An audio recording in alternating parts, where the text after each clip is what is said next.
और आप गेस करें एक क्लब जो रावलपिंडी में है उसकी विनिंग एवरेज क्या रही होगी 25 फाइट्स में से जो इंटरनेशनल लेवल पे किए टॉप कंट्रीज के साथ, रशिया, ब्राजील, उसके अलावा ईरान, उसके अलावा अफगानिस्तान, मतलब टॉप कंट्रीज के साथ उन्होंने फाइट्स किए, तो उनकी विनिंग एवरेज क्या होगी वो मैं नहीं बताऊंगा, वो आपको बताएंगे यहाँ इस क्लब के जो हेड कोच हैं। तो इतनी यंग एज में वो रोड एक्सीडेंट में फौत हो गए। तो उसके बाद फिर जब आपके सर पे एक उस्ताद नहीं होता ना, तो फिर आप दर दर की ठोकरें खाते हैं, आपको समझ नहीं लगती मैं किधर जाऊँ, क्या करूँ क्या ना करूँ। बिल्कुल। तो फिर वहीं से फिर एक ना ख़त्म होने वाला सफ़र स्टार्ट हुआ कि मतलब कभी इस क्लब कभी उस क्लब। देखें आप लोग इससे वो कर सकते हैं, इख्तिलाफ कर सकते हैं, लेकिन मेरे नज़दीक जो फाइटर होता है ना बाय बर्थ होता है। ठीक है, उसके ब्लड में होता है, उसके ब्लड में होता है। आप उसको शाइन कर सकते हैं, उसको आप थोड़ा सा जो है ना वो पॉलिश कर सकते हैं, आप उसको किसी सही डायरेक्शन में लेकर आ सकते हैं कि जो उसकी स्किल्स हैं वो उसको जो है ना सही डायरेक्शन उसको दे सकते हैं। तो ये जो फाइटर होते हैं बाय बर्थ होते हैं। अभी बहुत सारे लोग होते हैं हमारे पास अकेडमी में आते हैं।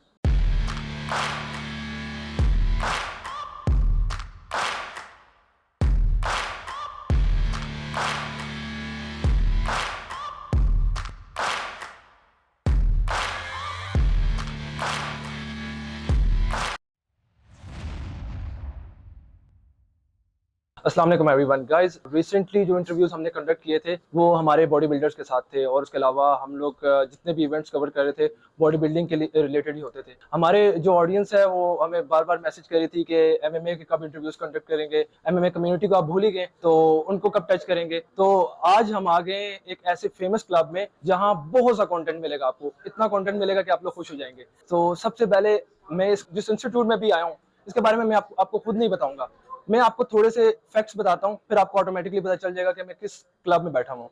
नॉर्मली पाकिस्तान की तरफ से बहुत कम जो होते हैं एथलीट्स प्रमोट होते हैं और वो बाहर फाइट्स करने जाते हैं। तो ये एक ऐसी अकेडमी है कि जो एथलीट्स हैं, जिसके जो फाइटर्स हैं वो फॉरेन कंट्रीज में कम्पीट भी करते हैं और विनिंग एवरेज जो है उनकी बहुत हाई है। तो आज मैं आ गया हूँ केक्स फाइट क्लब में।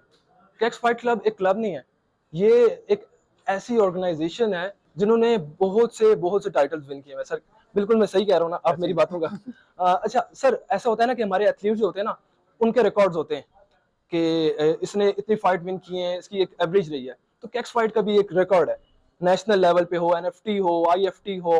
फिर उसके अलावा हम अगर देखें तो हमारी जो लाइक बड़ी फाइट्स हैं, वन चैंपियनशिप, वहां पे भी एक रिकॉर्ड है, रिसेंटली रिकॉर्ड जो चल रहे थे उसके अलावा भी। तो आज हमारे पास बहुत से एथलीट्स हैं। सबसे पहले जो इनकी एक मेन फैक्ट है उसके बारे में मैं आपको बता दूं, वो जो मेन फैक्ट वो ये है कि इंटरनेशनली इनकी फाइट हुई है 25, और आप गेस करें एक क्लब जो रावलपिंडी में है उसकी विनिंग एवरेज क्या रही होगी 25 फाइट्स में से जो इंटरनेशनल लेवल पे किए टॉप कंट्रीज के साथ, रशिया, ब्राजील, उसके अलावा ईरान, उसके अलावा अफगानिस्तान, मतलब टॉप कंट्रीज के साथ उन्होंने फाइट किए, तो उनकी विनिंग एवरेज क्या होगी वो मैं नहीं बताऊंगा, वो आपको बताएंगे यहाँ इस क्लब के जो हेड कोच हैं वो सर नासिर। सर आप मुझे सबसे पहले बताएं क्या हाल है आपका? अल्हम्दुलिल्लाह पक्ष अपनी सुना ठीक ठाक। सबसे पहले बहुत बहुत शुक्रिया, आपने अपना टाइम दिया और हमें इंटरव्यू के लिए बुलाया आपने। तो सर जैसे कि इस अकेडमी के बारे में मैंने बहुत सी तारीफें सुनी है, लाइक कोविड आया, कोविड में अकेडमी बंद नहीं हुई, सब क्लब्स बंद हो चुके हैं, जिम बंद हो चुकी है, मैनेजमेंट पूरी डिसबैलेंस हो चुकी है, लेकिन ये क्लब बंद नहीं हुआ। ये इसके जो फाइटर्स हैं वो ट्रेनिंग करते रहे। उसके अलावा जो सैटरडे संडे जो छुट्टी होती है, क्लब वाले कहते हैं यार छुट्टी है, आराम करो, घर फैमिली लोगों के साथ रहो, आप अपने टीम को लेके ट्रेल 3 ट्रेल 5 हाइकिंग पे ट्रेन करने के लिए ले जाते हैं। तो सबसे पहले सर बताएं ये जर्नी कब स्टार्ट हुई आपकी, कितनी फाइट्स विन की, एमएमए जब आपने स्टार्ट की तब एमएमए इतनी फेमस नहीं थी, तो ये जर्नी कैसे स्टार्ट हुई आपकी? वैसे तो मैंने अपना करियर स्टार्ट किया मार्शल आर्ट्स का, वो 2007 में स्टार्ट किया। और तकरीबन साल बाद जो है ना मेरे उस्ताद जो थे सर काशिफ अली खान वो फौत हो गए। तो वो मेरे से तकरीबन साल या 1.5 साल मैक्सिमम इतने बड़े बड़े होंगे मेरे से। तो इतनी यंग एज में वो रोड एक्सीडेंट में वो फौत हो गए। तो उसके बाद फिर जब आपके सर पे एक उस्ताद नहीं होता ना, तो फिर आप दर दर की ठोकरें खाते हैं, आपको समझ नहीं लगती मैं किधर जाऊँ, क्या करूँ क्या ना करूँ। बिल्कुल। तो फिर वहीं से फिर एक ना ख़त्म होने वाला सफ़र स्टार्ट हुआ कि मतलब कभी इस क्लब कभी उस क्लब, मतलब ताइक्वांडो, बांडो, निंजा, वुशु, कंगफू हो गया, इस तरह बीजेजे, मतलब बहुत सारे डिसिप्लिन में मैं आगे जाना वो घूमते घूमते कहीं से कुछ ना कुछ मिल गया। और एट टाइम फिर आगे जो आप हमारी सुई अट की है तो वो एमएमए में आके अटकी है तकरीबन 2010 के एंड में। और 2010 से ऑनवर्ड जाने फिर आगे हम लोगों ने ट्रांजिशन किया एमएमए की, और 2016 तक मतलब प्रॉपर एमएमए हमने जिम में लड़कों को कराना नहीं स्टार्ट की थी, यानी कि 2010 से 2016 तक मेरा अपना लर्निंग फेज चल रहा था। सही और 2016 ऑनवर्ड जाना फिर हम लोगों ने नसीराबाद में जाना जिम ओपन किया, सही। और 2018 में फिर फर्स्ट टाइम जाना हमारे लड़के मैदान में उतरे अल्हम्दुलिल्लाह। और उसके बाद जाना फिर एक ना ख़त्म होने वाली जाना सिलसिला चल पड़ा अल्हम्दुलिल्लाह। वो जो लड़के हमारे पास हैं वो मतलब सारे मंडियों में काम करने वाले हैं, तो उनके जहन में ना उन्होंने उनके पास एक ख्वाब है, एक ख्वाब लेके वो आए हुए हैं। बिल्कुल। तो जब तक वो ख्वाब पूरा नहीं होता तो फिर उनको चैन नहीं आता। तो एमएमए में किसी भी स्पोर्ट में जाए, सिर्फ एमएमए नहीं किसी भी स्पोर्ट में आगे वही बंदा जाता है जिसके जो है ना जिसने बड़े बड़े ख्वाब देखे हों, बिल्कुल और उस ख्वाब को फिर आगे पूरा करने के लिए जो है ना वो फिर कोशिश करते हैं। वो फिर ये नहीं देखते कि मतलब आज हफ्ता है, आज इतवार है, और आज धूप है, आज बारिश है, आज सर्दी है, गर्मी है, बिल्कुल। वो इन चीज़ों को नहीं देखते। वो इस चीज़ को भी नहीं देखते कि कोई अपॉर्चुनिटी है या नहीं, वो अपने लिए खुद अपॉर्चुनिटी निकालते हैं। बिल्कुल ठीक है ना। तो मतलब बात करने का मकसद ये है कि जब आपने एक बार एक टारगेट सेट कर लिया ना, तो उस टारगेट को अचीव करने के लिए आप पहला कदम ले रहे हैं, आगे रास्ते बनाने वाले अफजाज जो है वो अल्लाह ताला के वो आपके रास्ते निकालते रहते हैं इंशाल्लाह। बिल्कुल। नासिर भाई, एमएमए के बारे में बात करें कि एमएमए प्रोफेशनली ग्रो हो रही है पाकिस्तान में, तो कैक्स फिटनेस क्लब या कैक्स फाइट क्लब को ना हम अगर इग्नोर करें तो ये बहुत नाइंसाफी होगी, क्योंकि बहुत बड़ी कंट्रीब्यूशन है कैक्स फिटनेस क्लब की। तो कितनी मुश्किलात आई स्टार्टिंग में, क्योंकि उस टाइम एमएमए इतना फेमस नहीं था। आप स्टूडेंट्स को किस तरह एंगेज करके इस क्लब की तरफ लेके आए? बड़ा मुश्किल जो फेज होता है सबसे पहले स्टार्टिंग का फेज, वो कैसे हुआ? स्टार्टिंग का फेज तो अगर आप कहें ना तो हमने तो स्टार्ट क्लब से भी नहीं लिया था। मैं तो मेरे साथ कोच सलमान थे, तो हम दोनों जो रेलगाड़ी की पटरी है ना उसके वहाँ पे हम लोग ट्रेनिंग करते थे। ओहो। तो ये मैं 2016 से पहले की बात कर रहा हूँ, 2010 के आसपास में बात कर रहा हूँ। हाँ 2010 या 2014 इसके दरम्यान की बात कर रहा हूँ। ठीक है, उस टाइम की बात कर रहा हूँ कि हम रेलगाड़ी की पटरी के पास जो है जो कच्ची ज़मीन होती है ना वहाँ पे हम लोग ट्रेनिंग करते थे। और वहाँ से करते करते करते जो है ना वहाँ पे कुछ स्टूडेंट्स हमारे पास आ गए। तो मैं नहीं चाहता था, मेरा बिल्कुल ज़हन नहीं था कि मतलब हम क्लब की शक्ल में लेके चलें। बस मेरा ये था कि बस मैं और सलमान ट्रेनिंग कर रहे हैं, बस ठीक है। लेकिन जो सारे वो थी ना शरारत वो सलमान की थी। तो वो लड़के ले आया, ये कौन है, कहता है ये मेरे जानने वाले हैं। चलो ठीक है, करते करते करते वो लड़के ज़्यादा हो गए। लड़के ज़्यादा हुए तो फिर वहाँ पे हमसे वो मैनेज ना हो, क्योंकि बारिश होती थी या मतलब वो कोई प्रॉपर जगह तो थी नहीं, इधर से गाड़ी आ रही है, उधर से गाड़ी आ रही है, कभी बकरियों का रेवड़ आ रहा है, कभी भेड़ का रेवड़ आ रहा है, समझ नहीं आ रही। तो फिर हमने कहा क्या करें, तो सलमान कहता कि एक प्लाट ले लेते हैं। तो हम वहाँ से हमने ट्रांजिशन की, रेल की पटरी से हम आ गए एक प्लाट में 2014 में। हाँ 2014 में बिल्कुल एग्जैक्टली 2014 में हम प्लाट में आ गए। सही। 2014 में जब हम प्लाट में आए तो फिर 2016 तक यानी कि 2 साल जाना हमने उस प्लाट में हम लोग उसको लेके चले। फिर उस प्लाट में भी हमारे पास स्ट्रेंथ बढ़ गई। नसीराबाद में बात कर रहा हूँ, जो हमारी अपनी कॉलोनी है, तो उस कॉलोनी में वो स्ट्रेंथ हमारे पास बढ़ गई बच्चों की। तो हमने 2 सेशन कर लिए, लेकिन उसमें फिर मसले मसाइल आते क्योंकि ओपन एयर था। तो फिर हमने कहा कि चलो अभी क्या करें। तो फिर हम अभी जो मुजरा हमारी जगह है ना नसीराबाद में, तो फिर हमने वहाँ पे 2016 में हमने वो जगह ली और वहाँ पे हमने बाकायदा जो है ना एमएमए का आगाज़ किया। 2016 में हमने अनाउंस किया कि अभी हम एमएमए कर रहे हैं, क्योंकि उस टाइम 2016 तक हमारे पास मैट नहीं था, हमारे पास कोई फैसिलिटीज़ नहीं थी। तो 2016 से ऑनवर्ड जाना फिर प्रॉपर हम लोगों ने एमएमए स्टार्ट किया। लेकिन अभी भी आप अगर नसीराबाद चले जाएँ तो बाहर हमने कोई बोर्ड नहीं लगाया हुआ, कोई साइन बोर्ड कुछ भी नहीं है। बिल्कुल ठीक है, नसीराबाद उधर उधर बाहर कुछ भी नहीं। आपको मतलब अक्सर लोग कॉल करते हैं, वो पहुंचे होते हैं, उनको समझ नहीं लग रही होती है क्लब किधर है। तो उसकी वजह यह है कि हमें वो तादाद नहीं चाहिए, मतलब हमें क्वांटिटी नहीं चाहिए, हमें क्वालिटी चाहिए।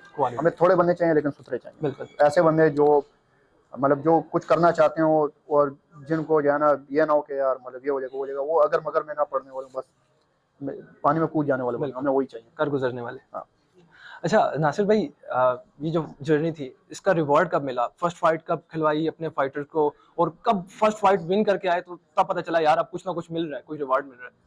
उस वक्त से देखा जाए तो मेरे में इतना जिगरा नहीं था, क्योंकि जब हम प्लाट में हमारा क्लब था ना, तो वहाँ पे एक क्लब था वाक एंड साइड का। तो उन्होंने मतलब फ्रेंडली मैचेस होते रहते हैं क्लबों के दरमियान में, तो उन्होंने हमें दावत दी कि आप आए बीजेजे के लिए। तो मैं बहुत ज़्यादा डर रहा था कि यार मतलब वो पुराना क्लब है, 4-5 साल से ऑपरेट कर रहा है, हम तो भी नए हैं, हमारे पास मैट भी नहीं है, नीचे कारपेट पे लड़के जो है ना वो ट्रेनिंग करते हैं, तो ओहो। पता नहीं ये क्या कर पाएंगे नहीं कर पाएंगे ना। तो मैं यानी कि हमारी लड़ाई तक हो गई थी, मैं सलमान को कह रहा था कि यार हमारा भी वो लेवल नहीं है, हम ही नहीं कर रहे। सलमान कहते हैं नहीं करेंगे। तो फिर मेरी भी मतलब वो बस हो गई, जब उसने वो अकड़ गया, उसने कहा, चलो ठीक करना है, ठीक है अभी क्या कर सकते हैं, लड़ाई तो नहीं कर सकते, गिरबान तो नहीं पकड़ सकते। तो मैं बड़ा डर डर के बड़े सदके ये अल्लाह खैर ना करे अल्लाह।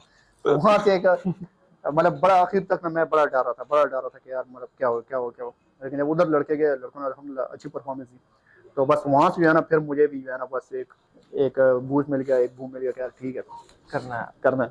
अब नहीं रुकना। तो वो जो पहला स्टेप था ना वो सलमान की वजह से लिया, और उसके बाद फिर आगे नाख्तम नोवल से स्टार्ट हो गया। ओके। अच्छा, ये तो होगी जर्नी जहाँ से आपकी स्टार्टिंग हुई।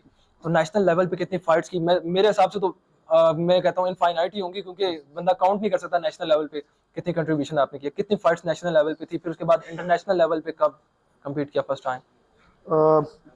इंटरनेशनल लेवल की अगर बात करें तो अभी तक हमने 25 फाइटें इंटरनेशनल की, ठीक है। और उससे हट के मतलब टोटल जो हमारी फाइट्स हैं वो 201 है। 201 हमने एमएमए की फाइटिंग की, इनमें से 25 जो है वो इंटरनेशनल है और जो बाकी हैं वो नेशनल है। और इसमें इंटरनेशनल में एमेच्योर भी हैं और प्रो भी हैं। जिस तरह हमारे इस्माइल है तो वो आईएमएफ में गया, International Mix Martial Art Federation, ठीक है। एमेच्योर एमएमए का जो सबसे टॉप का जो चैंपियनशिप होती है वो आईएमएफ होती है, और उसको एमएमए का ओलंपिक कहा जाता है। और पाकिस्तान का पहला फाइटर था जिसने आईएमएफ में जाके लड़ के मेडल लिया, ठीक है, ब्राउन मेडल उसने लिया। और ये पहला पाकिस्तान था जिसने मेडल लिया, इससे पहले कोई भी मेडल नहीं लिया इस बात। तो मतलब एक अभी अल्हम्दुलिल्लाह अभी रिसेंटली अगर हम बात करें तो रिसेंटली और भी बहुत सारे फाइटर्स आए हैं जिन्होंने मतलब अभी टीएफएफ का लड़का है शहाब शहाब ने अभी सिल्वर मेडल लिया, तो ये भी एक मतलब उससे आगे आगे एक स्टेप आ गया अल्हम्दुलिल्लाह। लेकिन एक जो रास्ता था ना यानी कि उससे पहले पाकिस्तान को जो है ना एज अ बकरा या ऐसा छोटा प्लेयर ही समझा जाता था। लेकिन जो पाकिस्तान को भी जो ग्लोबल मैप पे लेकर आने वाला बंदा है ना, अल्लाह ताला ने जिसको जरिए बनाया, तो वो इस्माइल हमारे क्लब का लड़का था। बिल्कुल कि यहाँ पाकिस्तान के भी कुछ हैं, यहाँ पे भी कुछ है, कुछ कर सकते हैं लोग। बिल्कुल। अच्छा, मुझे आपने एक फिगर बताया था, रशिया से इतनी फाइट्स विन की, ब्राजील से। मुझे कंट्रीज के नेम तो बताएं, क्योंकि नॉर्मल अब मैं बताऊंगा किसी को ना मीडिया लेवल पे बताऊंगा कि एक छोटी सी एकेडमी से लड़के उठे और उन्होंने 25 इंटरनेशनल फाइट्स विन की, तो वो सोचेंगे यार होगा यार कहीं पे नेपाल की फाइट्स विन की होंगी, छोटी छोटी कंट्रीज जो नहीं होंगी, जिम्बाब्वे की फाइट्स विन की होंगी, जैसे हमारे पाकिस्तान क्रिकेट के बारे में ये छोटी टीम से विन करती है। मुझे बताएं किन किन से विन किया, कितनी बड़ी बड़ी टीम से?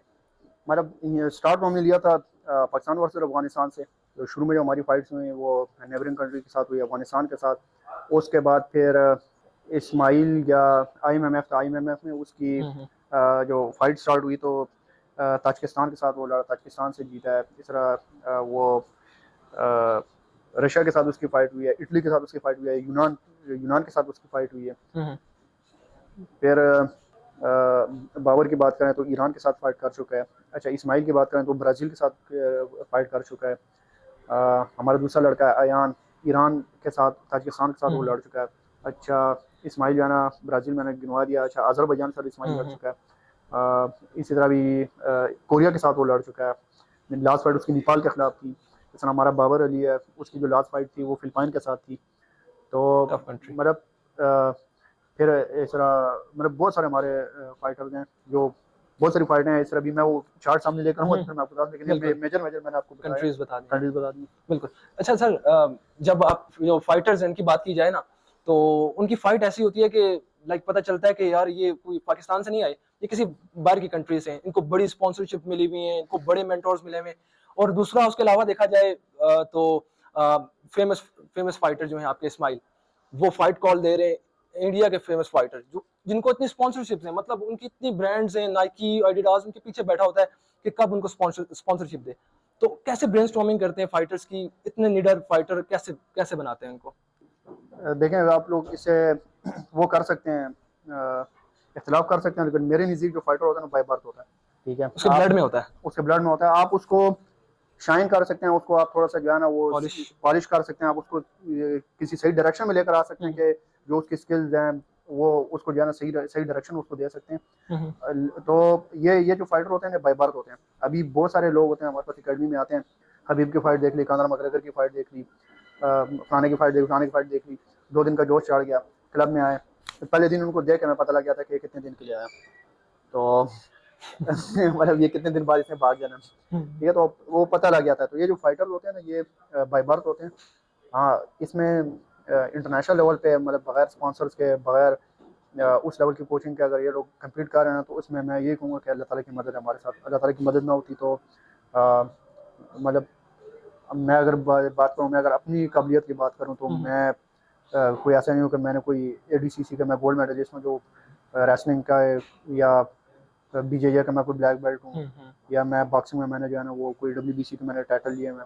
ऐसा कुछ भी नहीं है। बस अल्लाह ताला की मदद हमारे साथ है, और उसी के बलबूते पे लगेंगे। बिल्कुल। सर ये देखें, ये आपकी जो एकेडमिक स्किल्स थे, बताया आपने कि ये नॉर्मली स्टार्ट हमने किया हुआ है।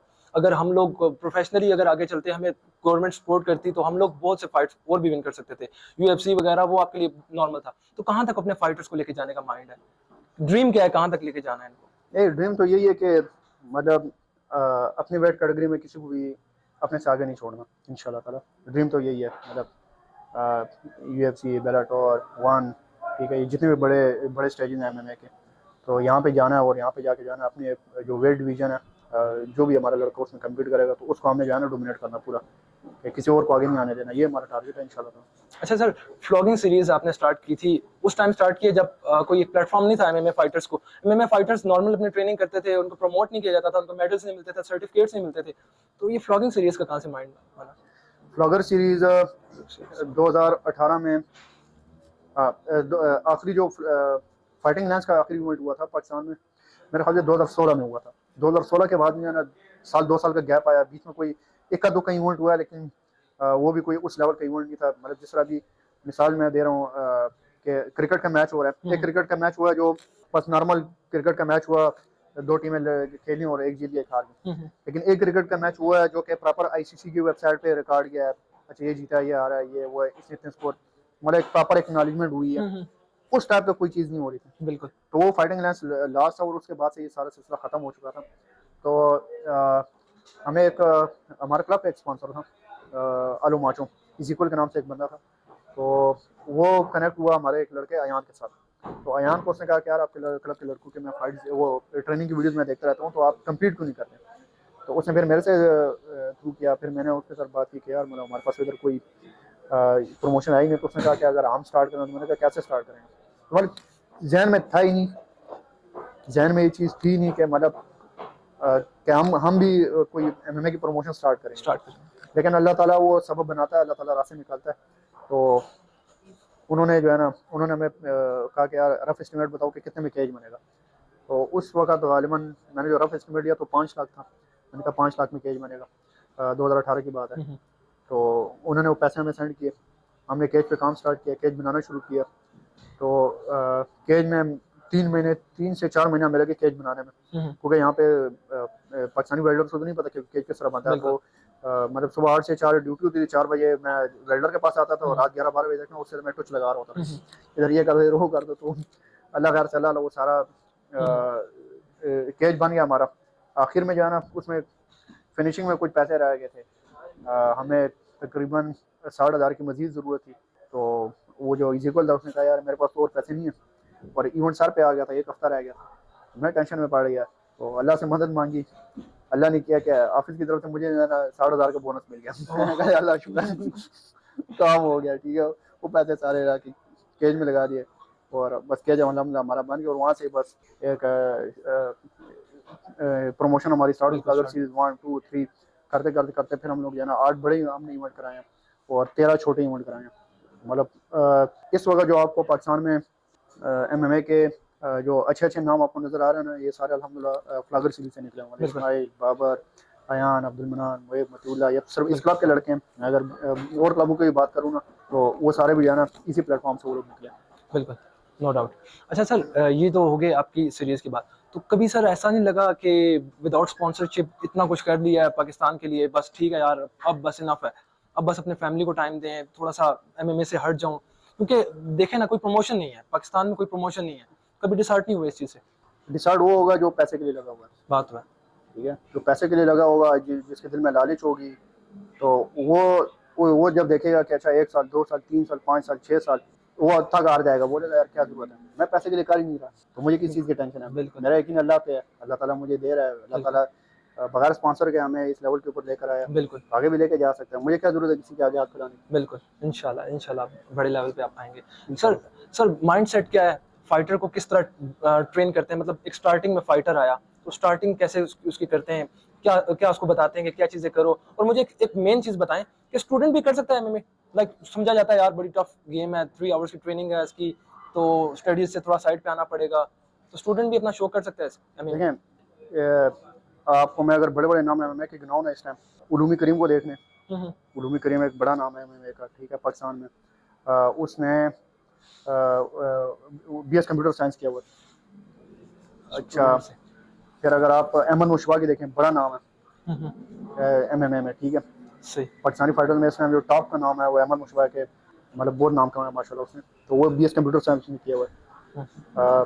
आपके सामने मैं बैठा हूँ, मैं बीएस सॉफ्टवेयर इंजीनियरिंग की हुई है। सॉफ्टवेयर इंजीनियरिंग करके तो मतलब ये चीज़ें वैसी जो है ना, हमने पास एक जहन में एक चीज़ बनाई हुई है कि यार जो स्पोर्ट्स की तरफ जाएगा ना तो वो पढ़ाई लिखाई नहीं कर सकता, वही नहीं कर सकता, वो नहीं कर सकता, ये चीज़ें गलत हैं। बिल्कुल ये एक पुरानी बातें हैं, अभी अभी वो दौर नहीं रहा, ठीक है ना, कि मतलब आप स्पोर्ट्स की तरफ चले गए तो आपको स्कूल छोड़ना पड़ेगा, आपको कॉलेज यूनिवर्सिटी छोड़नी पड़ेगा, ऐसा अभी ऐसा नहीं।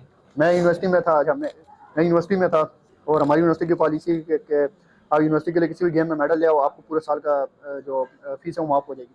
मेरी 4 साल डिग्री फ्री में हुई है। ओह मैं यूनिवर्सिटी के लिए लड़ता था, वुशु में मेडल आ जाता था, अल्लाह खैर से अल्लाह, मेरी 4 साल डिग्री फ्री हुई। अच्छा सर, एट द एंड कोई मैसेज दे दें हमारे यंगस्टर्स जो हैं, नॉर्मली अभी देखें ना, हमें बॉडी बिल्डिंग का इवेंट था तो उसमें मैंने एक क्वेश्चन किया था, हमारे नॉर्मल है ना हार्ट अटैक हो जाएगा, उसके अलावा डायबिटीज, इतनी डिजीज है, मतलब मेरी तरह का यंग लड़का होगा, कल पता चलेगा कि उसको हार्ट अटैक है और डेथ होगी उसकी, और उसके अलावा कैंसर डायग्नोज हो रहा है, डायबिटीज तो 30 ईयर्स में आ रही है, तो कोई बताएं कि एमएमए के बेनिफिट्स क्या हैं, एमएमए स्पोर्ट्स है या फिर स्पोर्ट्स से हट के क्या क्या इसकी फंक्शनैलिटीज हैं। स्पोर्ट्स से हट के भी जो है ना, ये बहुत ज़्यादा ज़रूरी चीज़ है। जो आजकल का दौर चल रहा है ना, इस दौर में अपने आप को डिफेंड करना, अपनी फैमिली को डिफेंड करना, ये हमारे लिए बहुत ज़्यादा ज़रूरी है, बिल्कुल ठीक है। फिर अगर सेहत की बात करें तो लाजमी बात है, एक सुन्नत है रेसलिंग करना, ठीक है, और बिल्कुल रेसलिंग जो है ना एमएमए का बहुत बड़ा मेजर पार्ट है, बिल्कुल ठीक है, और रेसलिंग सुन्नत है। अली रज़ियल्लाहु ताला अन्हु बहुत अच्छे पहलवान थे, बिल्कुल ठीक है। तो हम अगर उस लिहाज से हम देखें तो सुन्नत समझ के अगर हम इस चीज़ को करें ना तो इसके हमें बहुत ज़्यादा फायदे हैं, बहुत फायदे। ठीक है। आप डेली बेसिस पे आप इधर अभी आपने ट्रेनिंग यहाँ पे देखी, लड़के एक दूसरे के साथ स्पार कर रहे हैं, तो मतलब हर कोई दूसरे को चैलेंज कर रहा है। चैलेंज इन द सेंस ये कि इसकी स्ट्रेंथ ज़्यादा है, आप उसके साथ राउंड लगा रहे हो, लाजमी बात है भी लगाना है। अभी शफल होते रहे लड़के आपस में, शफल नहीं होंगे तो कैसे काम चलेगा, ठीक है।